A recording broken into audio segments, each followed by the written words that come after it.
नमस्कार, स्वागत है आपका हमारे खास कार्यक्रम हल्ला बोल में। मैं आपके साथ रवि राजपूत। आज हल्ला बोल में जिक्र करेंगे 2024 का, क्योंकि सभी राजनीतिक पार्टियां 2024 की ओर अग्रसर हैं। उनकी बर्ताव, उनका स्वभाव, उनका काम करने का तरीका सीधे 2024 लोकसभा चुनाव की ओर बढ़ रहा है।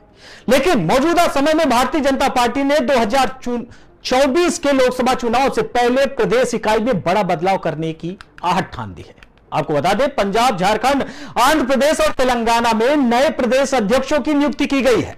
लोकसभा चुनाव 2024 से पहले भारतीय जनता पार्टी ने प्रदेश संगठन से बड़ा बदलाव का पहले ही फैसला ले लिया था, लेकिन अब उसे पूरी तरीके से लागू कर दिया है। इसमें बीजेपी ने 4 राज्यों के प्रदेश अध्यक्षों में बदलाव किए हैं। इन राज्यों को नए अध्यक्ष मिलेंगे। इसमें पंजाब शामिल है, झारखंड है, आंध्र प्रदेश और तेलंगाना शामिल है।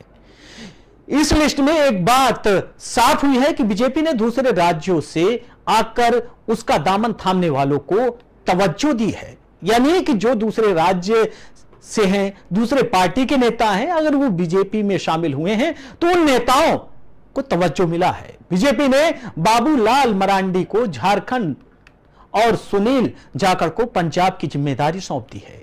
इसके अलावा ओबीसी नेता राजेंद्र एटीला को तेलंगाना में चुनाव समिति का अध्यक्ष नियुक्त कर दिया है।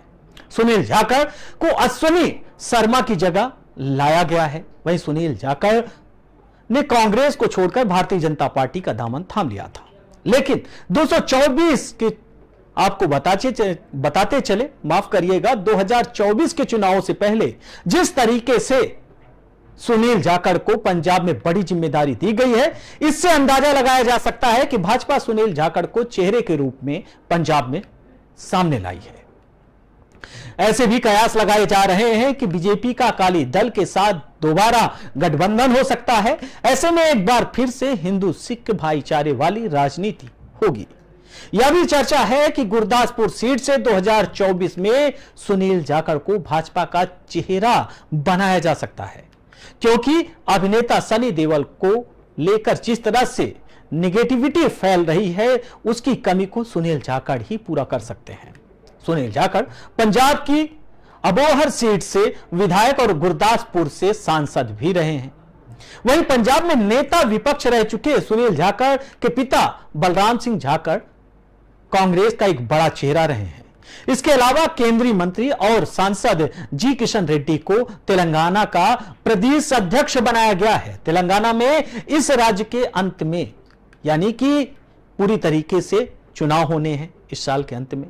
वहीं रेड्डी यूनाइटेड आंध्र प्रदेश तेलंगाना अलग होने से पहले बीजेपी के अध्यक्ष रह चुके हैं। रेड्डी को संजय बंदी की जगह लाया गया है। यानी कि पूरी तरीके से भारतीय जनता पार्टी ने एक बदलाव की प्रक्रिया जो है उसको शुरू कर दी है। प्रदेश लेवल पर अलग अलग राज्यों में सबसे पहले प्रदेश अध्यक्ष बनाना, फिर उसके बाद उसके निचले तबके, यानी कि पूरी तरीके से अगर नई लड़ाई लड़नी है तो उसके योद्धा भी नए तैयार करना। यह प्रधानमंत्री नरेंद्र मोदी की रणनीति है। बखूबी आप जानते हैं कि समय के साथ अगर देश में कोई नेता आगे बढ़ रहा है तो वो प्रधानमंत्री नरेंद्र मोदी है। टेक्नोलॉजी को आगे बढ़ाना प्रधानमंत्री नरेंद्र मोदी से सीखे, क्योंकि प्रधानमंत्री नरेंद्र मोदी ये जानते हैं कि आने वाले 2024 में बहुत कुछ बदलने वाला है। सोच बदलने वाले हैं, मुद्दे बदलने वाले हैं। लेकिन मौजूदा समय में जो विपक्ष है सिर्फ और सिर्फ मोदी को लेकर परेशान है। प्रधानमंत्री नरेंद्र मोदी ने यह पहले ही आगाह कर दिया है कि नई लड़ाई में हम नए योद्धा लेकर उतरेंगे। फिलहाल रणनीति जो है वो पुरानी हो सकती है, उसमें कुछ नया डाला जा सकता है। वहीं महाराष्ट्र की जो सियासी समीकरण आप देख रहे हैं टीवी स्क्रीन पर, जिस तरीके से खबरें चल रही हैं, वाकई विपक्ष के लिए एक मुसीबत है। वही खबर धीरे धीरे यह भी उठने लगी कि उत्तर प्रदेश में विपक्ष टूट रहा है, यानी समाजवादी पार्टी 2 खंडों में विभाजित हो जाएगी। सोहेल देव समाज पार्टी के अध्यक्ष ओम प्रकाश राजभर ने मीडिया से बात की। उसके दौरान उन्होंने एक बयान दे दिया, सुर्खियां बन गई और धीरे धीरे यही खबर बिहार तक पहुंच गई और बिहार में भी 2 खंड होने वाला है। यह माना जा रहा है कि एनडीए के साथ फिर से एक बार नीतीश कुमार जुड़ेंगे। अगर नहीं जुड़ते तो जदयू में 2 फाड़ हो जाएगा। और धीरे धीरे यही खबर पूरी तरीके से छत्तीसगढ़ से होते हुए, पंजाब होते हुए, तमाम राज्यों से होते हुए यह खबर पश्चिम बंगाल पहुंच गई।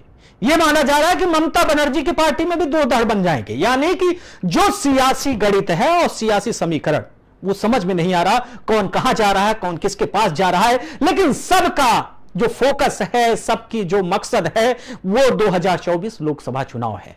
सभी को यह लगता है कि अपने आप को एक बड़ा नेता बनाना है, अपने आप को सत्ता में लाना है, तो 2024 लोकसभा चुनाव में जीत हासिल करनी पड़ेगी।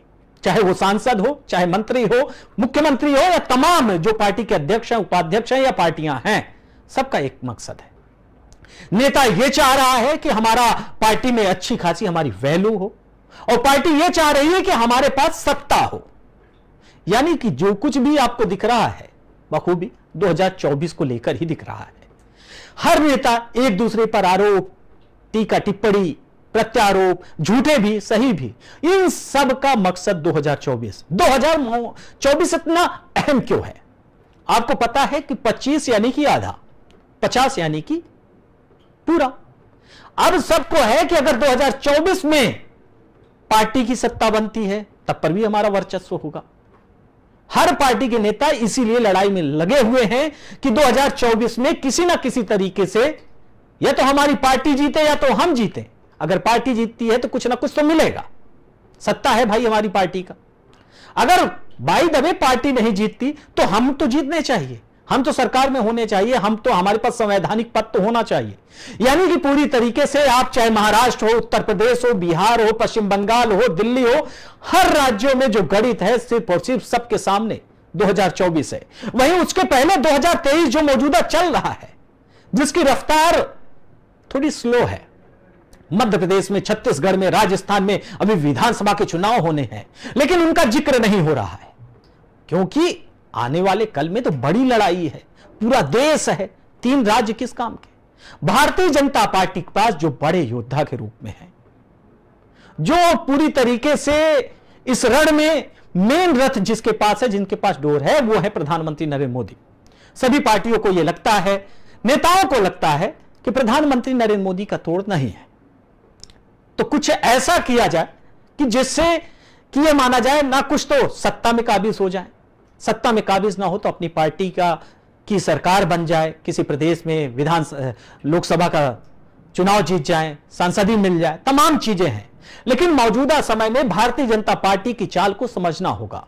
प्रधानमंत्री नरेंद्र मोदी विपक्ष को पूरी तरीके से इसलिए पीछे पड़ा दिए हैं कि आप सिर्फ उलझनों में लगा रहो। आपकी काम है भारतीय जनता पार्टी की बुराई करो, भारतीय जनता पार्टी के नेताओं पर सवाल खड़ी करो।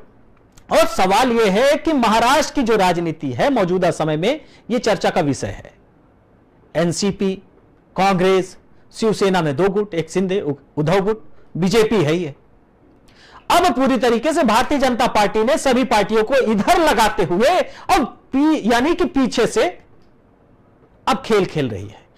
गुजरात है, पंजाब है, अन्य राज्यों में अपने प्रदेश से अध्यक्ष बनाना और वहां पर पूरी तरीके से अपने कैबिनेट को मजबूत करना, अपनी पार्टी को मजबूत करना, शीर्ष नेतृत्व तक पूरी तरीके से जनता के बीच में जाना, एक संदेश देना कि नहीं, भारतीय जनता पार्टी ने 9 सालों में जो कार्य किया अभूतपूर्व है। दुनिया में अब तक किसी पार्टी ने इतना अभूतपूर्व काम नहीं किया जो प्रधानमंत्री नरेंद्र मोदी के नेतृत्व वाली बीजेपी सरकार ने काम किया। फिलहाल राजनीतिक गलियारों में चर्चा का विषय है और सभी पार्टियां एक दूसरे पर आरोप लगा रही हैं, लेकिन नरेंद्र मोदी को समझना थोड़ा कठिन है, क्योंकि समय के साथ अगर कोई नेता चलता है तो शायद सबसे बड़ा मौजूदा समय में उदाहरण होंगे, वो होंगे प्रधानमंत्री नरेंद्र मोदी। फिलहाल हल्ला बोल में हमारे साथ इतना ही। बाकी देश दुनिया की तमाम बड़ी खबरों से जुड़ने के लिए देखते रहिए पी न्यूज। नमस्कार।